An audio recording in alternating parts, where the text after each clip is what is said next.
capítulo 6. Que ahora el lector, sobrevolando un breve periodo de tiempo, penetre en nuestro feliz círculo. Adrián, Idris y yo nos establecimos en el castillo de Windsor. Lord Raymond y mi hermana se instalaron en una mansión que éste había construido al borde del gran parque, cerca de la casa de Perdita, como seguíamos llamando a aquella morada de techo bajo donde tanto ella como yo, pobres incluso en esperanzas, habíamos recibido la confirmación de nuestra felicidad respectiva. Manteníamos ocupaciones distintas pero compartíamos diversiones.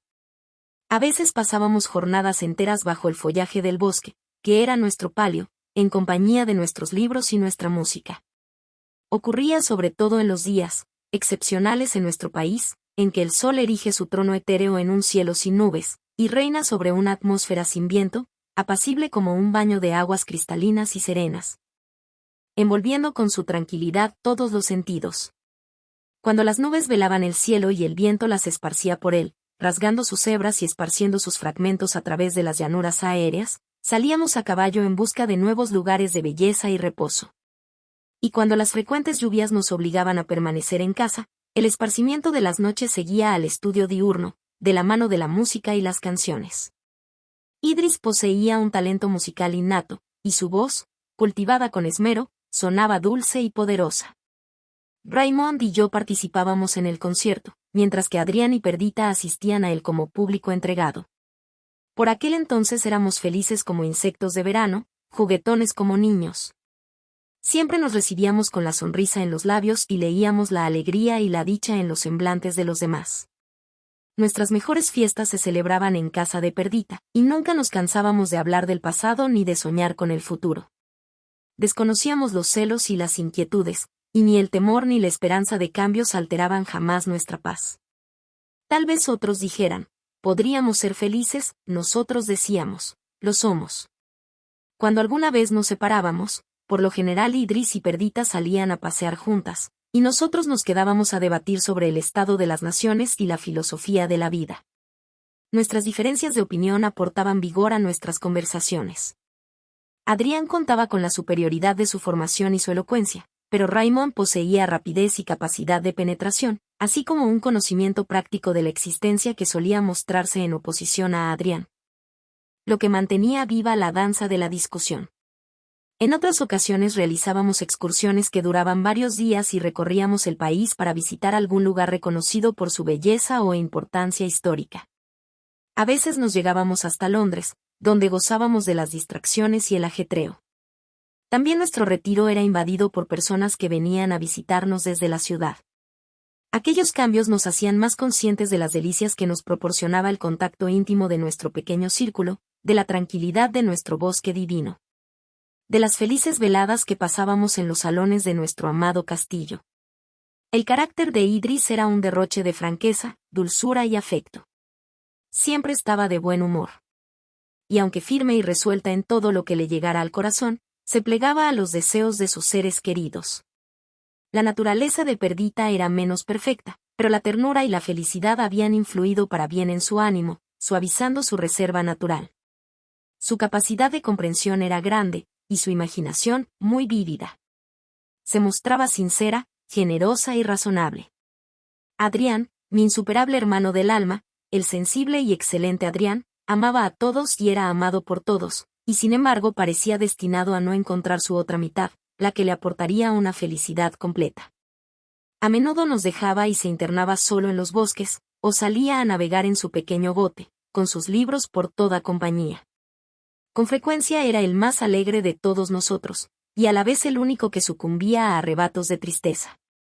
Su delgadez parecía abrumada por el peso de la vida, y su alma, más que unida a su cuerpo, parecía habitar en él. Yo sentía apenas más devoción por Idris que por su hermano y ella lo amaba como maestro, amigo y benefactor que había hecho posible la materialización de sus mayores deseos. Raymond, el ambicioso e inquieto Raymond, se encontraba en mitad del gran camino de la vida, y se alegraba de haber abandonado todas sus ideas de soberanía y fama para unirse a nosotros, flores del campo. Su reino era el corazón de Perdita, sus súbditos, los pensamientos de su amada. Ella lo adoraba y lo respetaba como a un ser superior, lo obedecía en todo, lo servía. No existía misión, devoción o vigilancia que le resultara fastidiosa si se refería a él. Perdita se sentaba algo alejada del resto y lo contemplaba. Lloraba de alegría al pensar que era suyo. En lo más hondo de su ser había erigido un templo en su honor, y todas sus facultades eran sacerdotisas entregadas a su culto. A veces se mostraba exagerada y caprichosa, pero su arrepentimiento era sincero, su propósito de enmienda absoluto, e incluso lo inconstante de su carácter encajaba bien con Raymond, que por naturaleza no estaba hecho para flotar tranquilamente sobre la corriente de la vida. Durante su primer año de matrimonio, Perdita le dio a Raymond una preciosa hija. Resultaba curioso descubrir en aquel modelo en miniatura los mismos rasgos de su padre. Los mismos labios algo desdeñosos, la sonrisa triunfante, los mismos ojos inteligentes, la misma frente, el pelo castaño. Incluso sus manos, sus deditos, eran idénticos a los de él. ¿Cuánto la amaba Perdita? Con el paso del tiempo, yo también me convertí en padre, y nuestros pequeños, que eran nuestros juguetes y motivo de nuestra dicha, nos descubrían 1000 sentimientos nuevos y felices. Así pasaron los años, unos años plácidos. A cada mes sucedía otro mes, y a cada año otro año como el que dejábamos atrás. Nuestras vidas eran un comentario vivo al hermoso sentimiento descrito por Plutarco, ¿para quién? Y nuestras almas sienten una inclinación natural a amar, y nacen para amar tanto como para sentir, razonar, comprender y recordar. Hablábamos de cambios, de metas por alcanzar, pero seguíamos en Windsor, incapaces de violar el encanto que nos unía a nuestra vida retirada. Pareamo aver chi tutto il ben raccolto ce fra mortale in più parte si rimembra. Y ahora que nuestros hijos nos mantenían ocupados, hallábamos excusas para el mantenimiento de nuestra ociosidad, pues nuestra idea era proporcionarles una vida más espléndida. Finalmente nuestra paz se vio alterada y el curso de los acontecimientos, que durante 5 años había avanzado con tranquilidad serena, se halló con impedimentos y obstáculos que nos apartaron de nuestro sueño feliz. Iba a tener lugar la elección del nuevo señor protector de Inglaterra y, a instancias de Raymond, nos trasladamos a Londres para presenciar las votaciones e incluso tomar parte en ellas. Si Raymond se hubiera unido a Idris, ese puesto habría sido la palanca hacia cargos de mayor autoridad, y su deseo de poder se hubiera coronado en su más alta medida. Pero había cambiado el cetro por el laúd, un reino por Perdita. ¿Pensaba en todo ello mientras nos dirigíamos a la ciudad? Yo lo observaba, pero él revelaba poco de sus emociones.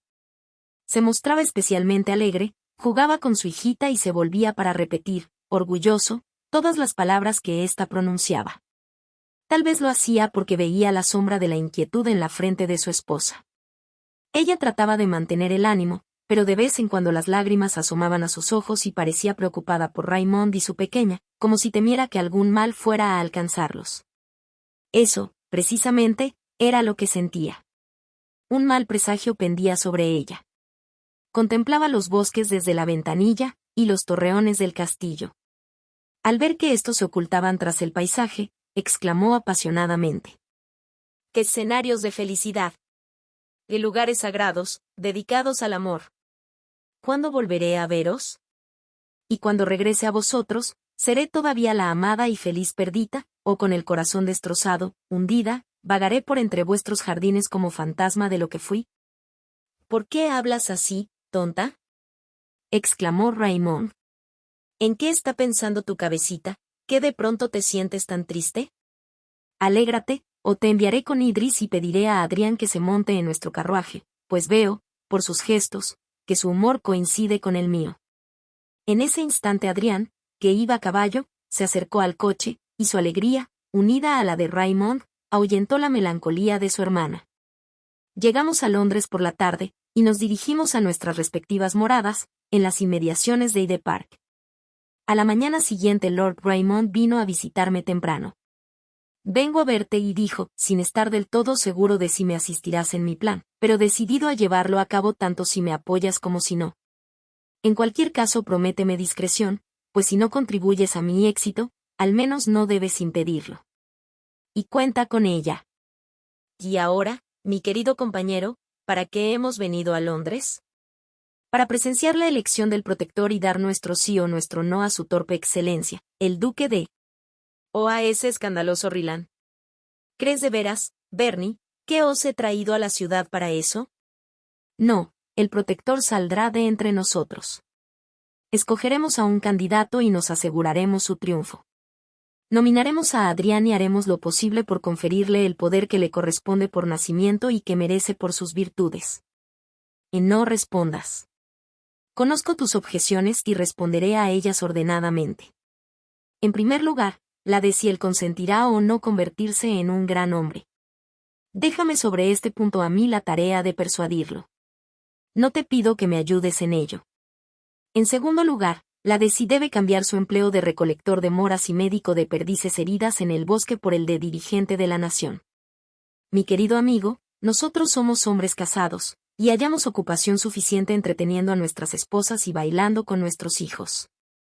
Pero Adrián está solo, no tiene esposa, hijos ni ocupación. Llevo mucho tiempo observándolo y sé que anhela interesarse por algo. Su corazón, exhausto por sus pasados sufrimientos, reposa como una extremidad recién curada, y se abstiene de toda emoción.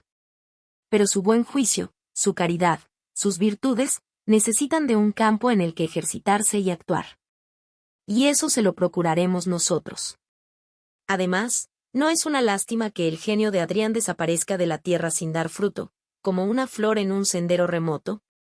¿Acaso crees que la naturaleza creó su incomparable maquinaria sin objeto? Créeme, está destinado a ser el autor de un bien infinito para su Inglaterra natal. ¿No le ha regalado ella tan generosamente todos sus dones? Cuna, riqueza, talento, bondad. ¿No lo ama y admira todo el mundo? Vamos, veo que ya te he persuadido, y que me secundarás cuando proponga su nombre esta noche. Has expuesto todos tus argumentos en un orden excelente y respondí, y si Adrián consiente, resultan irrebatibles. Solo te pondría una condición, que no hicieras nada sin su consentimiento. Confía en mí, insistió él. Mantendré una estricta neutralidad. Por mi parte, proseguí yo, estoy del todo convencido de la valía de nuestro amigo, y de la inmensa cosecha que Inglaterra recogería con su protectorado, como para privar a mis compatriotas de semejante bendición, si él acepta administrársela. Por la tarde Adrián vino a visitarnos. ¿También tú conspiras contra mí? Dijo, riéndose. Y harás causa común con Raymond para, arrastrando a un pobre visionario desde las nubes que le rodean, plantarlo entre los fuegos artificiales y los destellos de la grandeza terrenal. ¿Apartándolo así de los rayos y los aires celestes? Creía que me conocías mejor. Te conozco lo bastante que apostillé como para saber que no serías muy feliz en tal situación. Pero el bien que harías a los demás podría inducirte a aceptar. Pues seguramente ha llegado el momento de que pongas en práctica tus teorías y propicies la reforma y los cambios que han de conducir a la consecución del sistema de gobierno perfecto que tanto te gusta esbozar. Hablas de un sueño casi olvidado, dijo Adrián, el gesto algo velado por la tristeza. Las visiones de mi infancia se han desvanecido hace tiempo a la luz de la realidad. Ahora sé que no soy un hombre capacitado para gobernar naciones. Bastante tengo con mantener íntegro el pequeño reino de mi propia moral. ¿Y es que no comprendes, Lionel, la intención de nuestro noble amigo? Una intención que tal vez ni él mismo conoce, pero que a mis ojos resulta evidente. Lord Raymond no nació nunca para ser zángano en un panal, ni para hallar contento en nuestra vida pastoral. Él cree que debe conformarse con esta. Imagina que su situación presente impide sus posibilidades de engrandecimiento. Y por tanto, ni siquiera en lo más profundo de su corazón piensa en cambiar. Pero ¿no ves que, tras la idea de exaltarme a mí, está dibujando una nueva senda para sí mismo? ¿Una senda de acción de la que lleva mucho tiempo apartado? Acudamos en su ayuda. Él, el noble, el guerrero, el más grande en todas las cualidades que adornan la mente y el cuerpo de un hombre. Él está capacitado para ser el protector de Inglaterra. Si yo, es decir, si nosotros lo proponemos para el cargo, sin duda saldrá electo, y hallará, en el desempeño del cargo, terreno para ejercer los crecientes poderes de su ingenio. Incluso Perdita se alegrará. Perdita, en cuya ambición anidaba un fuego acallado hasta que se casó con Raymond, evento que durante un tiempo colmó todas sus esperanzas. Perdita se alegrará de la gloria y el ascenso de su señor y, tímida y bella, no rechazará la parte que le corresponda. Entretanto nosotros, los sabios del campo, regresaremos a nuestro castillo y, como Cincinnato, nos ocuparemos de nuestras tareas ordinarias hasta que nuestro amigo requiera nuestra presencia y ayuda aquí. Cuanto más razonaba Adrián en relación con ese plan, más factible me parecía. La terquedad con que defendía su no participación en la vida pública era inexpugnable, y su delicado estado de salud parecía suficiente argumento a favor de tal decisión. Su siguiente paso era lograr que Raymond confesara sus deseos secretos de reconocimiento y fama. Este se presentó ante nosotros mientras nos hallábamos conversando. El modo en que Adrián había recibido su plan de proponerlo como candidato al protectorado, así como sus propias respuestas, habían logrado que despertara ya en su mente el tema que ahora debatíamos. Su semblante y sus gestos delataban indecisión y nerviosismo. Pero este surgía del temor a que no secundáramos o a que no tuviera éxito nuestra idea, y aquella lo hacía de una duda, la de si debíamos arriesgarnos a una derrota. Unas pocas palabras nuestras bastaron para que tomara la decisión, y la esperanza y la alegría brillaron en sus ojos. La idea de iniciar una carrera tan acorde con sus primeros hábitos y más recónditos deseos hizo aflorar su naturaleza más briosa y atrevida. Conversamos sobre sus posibilidades de ganar, sobre los méritos de los demás candidatos y sobre la predisposición de los votantes. Pero habíamos errado en el cálculo. Raymond había perdido gran parte de su popularidad, y sus peculiares partidarios habían desertado de él. Su ausencia de la escena pública había propiciado el olvido de la gente. Sus anteriores apoyos parlamentarios eran sobre todo de realistas que, cuando se había tratado de presentarse como heredero del condado de Windsor, se mostraron dispuestos a convertirlo en su ídolo. Pero que en realidad le profesaron indiferencia cuando se presentó ante ellos sin más atributos ni distinciones que los que ellos, en su opinión, también compartían. Con todo, conservaba muchos amigos, admiradores de sus conocidos talentos.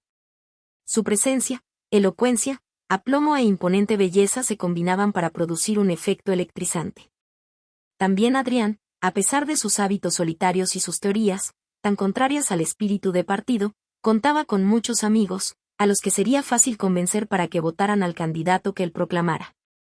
El duque de, así como el señor Ryland, viejo antagonista de Raymond, eran los otros candidatos. Al duque lo apoyaban todos los aristócratas de la República, que lo consideraban su representante natural. Ryland era el candidato popular.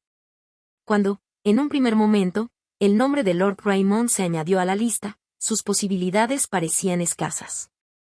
Abandonamos el debate que siguió a su nominación, nosotros, sus postulantes, mortificados, y el desanimado en exceso. Perdita nos regañó duramente. Habíamos alentado exageradamente sus expectativas. En su momento, ella no solo no se había opuesto a nuestros planes, sino que se había mostrado claramente complacida por ellos. Pero el evidente fracaso de estos había modificado el curso de sus ideas. Creía que, una vez despertado, Raymond ya no regresaría de buen grado a Windsor. Excitados sus viejos hábitos, su mente inquieta desvelada de su sopor, la ambición sería ya su compañera de por vida. Y si no alcanzaba el éxito en aquel primer intento, preveía que la infelicidad y un descontento incurable se apoderarían de él. Tal vez su propia decepción añadía dolor a sus pensamientos y palabras. No se cayó nada, y nuestras propias ideas no hacían sino empeorar nuestra zozobra. Debíamos promocionar a nuestro candidato, persuadir a Raymond para que se presentara ante los electores la tarde siguiente. Él se mantuvo obstinado largo rato. Se montaría en un globo, navegaría hasta un confín lejano del mundo, donde su nombre y su humillación no se conocieran. Pero todo fue inútil. Su candidatura ya se había registrado, su propósito, dado a conocer al mundo. Su vergüenza jamás se borraría del recuerdo de los hombres. Era preferible fracasar tras someterse al combate que huir ahora, al inicio de su empresa. Desde que adoptó esa idea, todo en él cambió. Se esfumaron de un plumazo el desánimo y el nerviosismo. Pasó a ser pura vida y actividad. La sonrisa de triunfo brillaba de nuevo en su rostro. Decidido a perseguir su objetivo hasta el fin, sus gestos y expresiones parecían presagiar el logro de sus deseos. No era ese el caso de Perdita. La excitación de su esposo la asustaba, pues temía que, al final, se tornara en una decepción mayor. Si a nosotros su alegría nos infundía esperanza, en ella solo alentaba la zozobra de su mente. Le daba miedo perderlo, aunque no se atrevía a decir nada sobre los cambios que observaba en su carácter. Lo escuchaba atentamente, pero no se sustraía de dar a sus palabras un significado distinto del que tenían, lo que minaba aún más sus expectativas. No tendría valor para presenciar la contienda y permanecería en casa, presa de aquella doble preocupación. Lloraría con su hijita en brazos. Su mirada, sus palabras, demostraban que temía el advenimiento de una horrible calamidad. Los efectos de su agitación incontrolable la llevaban a enloquecer. Lord Raymond se presentó en la cámara con absoluta confianza y maneras seductoras.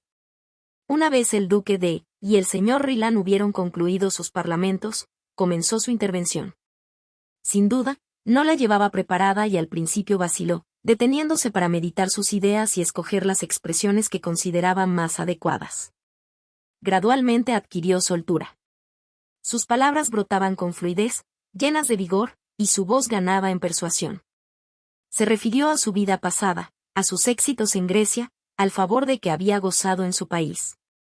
¿Por qué había de perderlo, ahora que los años transcurridos, la prudencia acumulada y los votos que, con su matrimonio, había contraído con su país, lejos de mermar su confianza, no hacían sino aumentarla? Habló del Estado de Inglaterra. De las medidas que era necesario adoptar para garantizar su seguridad y potenciar su prosperidad. Trazó un retrato muy vívido de su situación presente. A medida que hablaba, los asistentes enmudecían y seguían sus palabras con absoluta atención. Su elocuencia encadenaba los sentidos de los allí congregados. En cierto modo, él era el hombre adecuado para unir a las diversas facciones. Por su nacimiento complacía a la aristocracia. Y ser el candidato propuesto por Adrián, un hombre íntimamente ligado al Partido Popular, hacía que muchos, que no se sentían especialmente representados por el duque ni por Ryland, se alinearan con él. El debate fue intenso e igualado. Ni Adrián ni yo mismo nos habríamos mostrado más inquietos si nuestro propio éxito hubiera dependido de nuestro esfuerzo. Pero habíamos empujado a nuestro amigo a la empresa, y nos correspondía a nosotros asegurar su triunfo. Idris, que tenía en gran aprecio sus habilidades, se mostraba muy interesada en el desarrollo de los acontecimientos. Y mi pobre hermana, que no se atrevía a esperar nada, y a quien el miedo sumía en un estado lamentable, parecía presa de una inquietud febril. Transcurrían los días.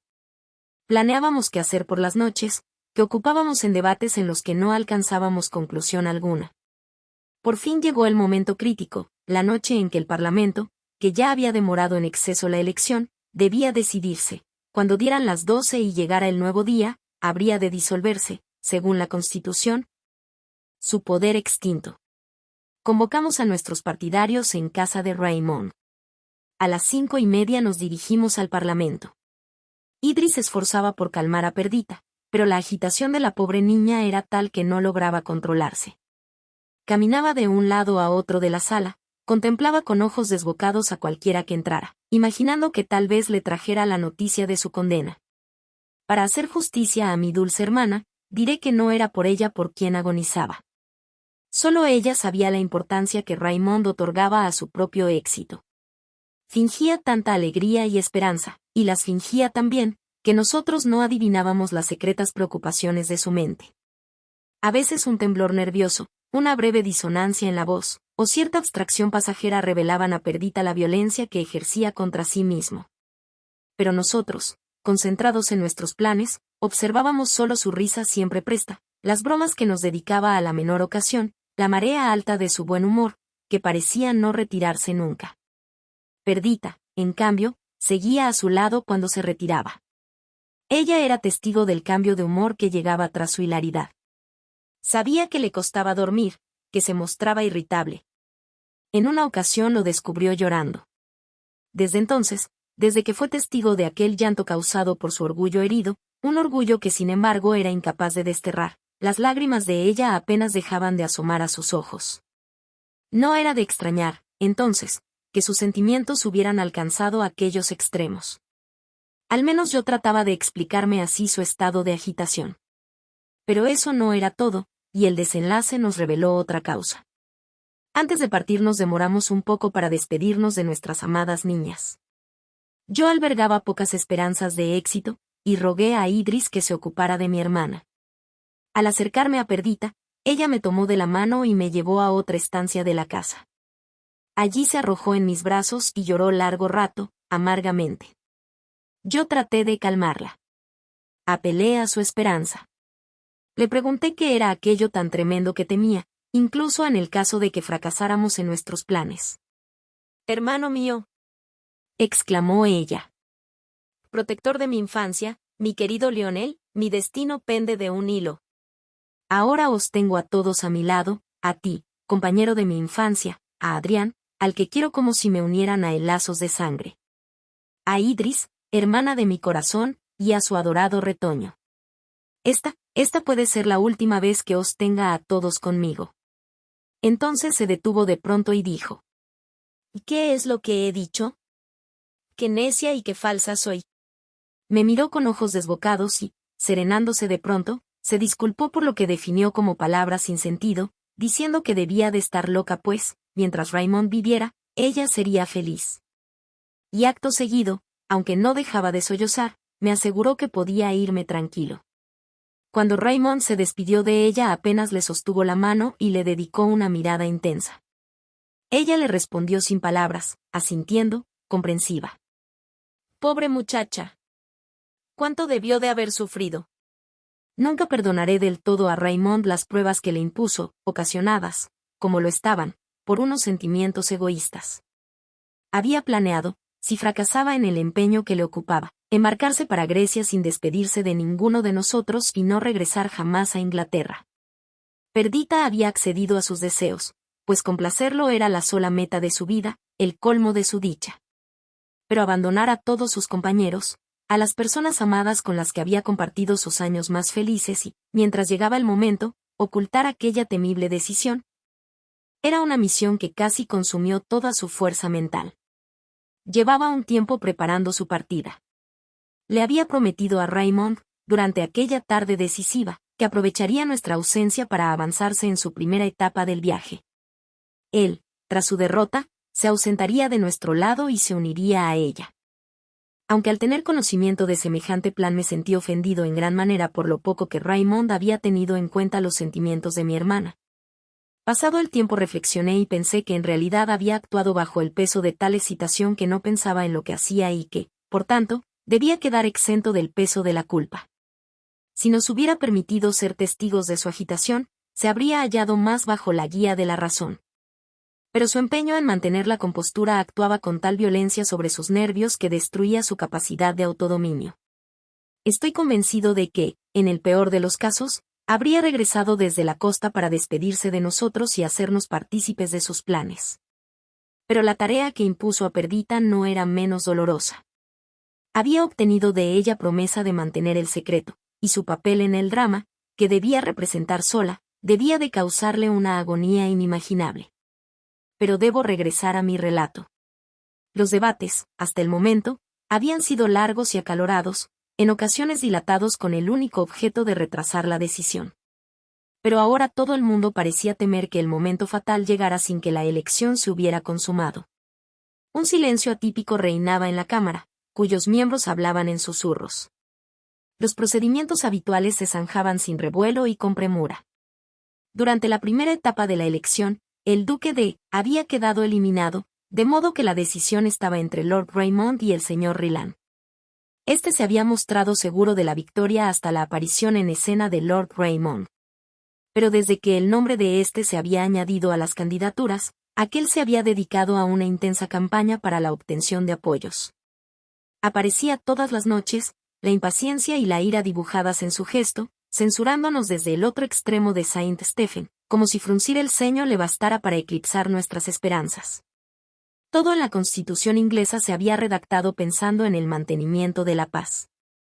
Así, el último día solo se permitía que quedaran 2 candidatos en liza. Además, para evitar en lo posible la lucha final entre ellos, se ofrecía un soborno a aquel de los 2 que renunciara voluntariamente a sus pretensiones. Se le reservaba un cargo que le reportaba honor y pingües ingresos, y el éxito garantizado en una futura elección. Con todo, por curioso que parezca, ese caso no se había dado nunca hasta el momento y la ley había quedado obsoleta. Nosotros ni siquiera la habíamos tenido en cuenta en el curso de nuestras conversaciones.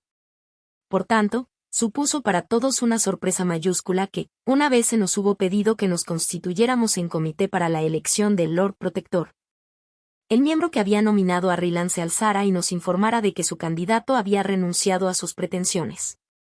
En un primer momento aquella noticia fue recibida con el silencio. A este le siguió un murmullo confuso que, cuando el presidente declaró a Lord Raymond oficialmente electo, se convirtió en aplauso y ovación de victoria. Parecía que, si ignorando todo temor a la derrota el propio señor Ryland no hubiera presentado su renuncia, todas las voces se habrían unido igualmente a favor de nuestro candidato. De hecho, una vez la idea de la competición se hubo disipado, los corazones regresaron al respeto y la admiración anteriores para con nuestro amigo. Todo el mundo sentía que Inglaterra no había contado jamás con un protector tan capaz de cumplir con las responsabilidades de su alto cargo. Una sola voz, hecha de muchas voces, resonó en toda la cámara, gritando el nombre de Raymond. El aludido hizo entonces acto de presencia. Yo me hallaba en uno de los escaños más elevados y le vi recorrer el pasillo en dirección al estrado. La discreción natural de su carácter se imponía sobre su alegría por el triunfo. Miró tímidamente a su alrededor. Una tenue neblina parecía velar sus ojos. Adrián, que se hallaba junto a mí, se apresuró a reunirse con él y, saltando entre los bancos, no tardó nada en llegar a su lado. Su presencia animó a nuestro amigo. Y cuando le llegó el turno de hablar y actuar, desvanecidas ya sus vacilaciones, brilló, supremo en su majestad y en su victoria. El anterior protector le tomó juramento y le impuso la insignia del cargo, en cumplimiento de la ceremonia de traspaso de poderes. El Parlamento quedó disuelto.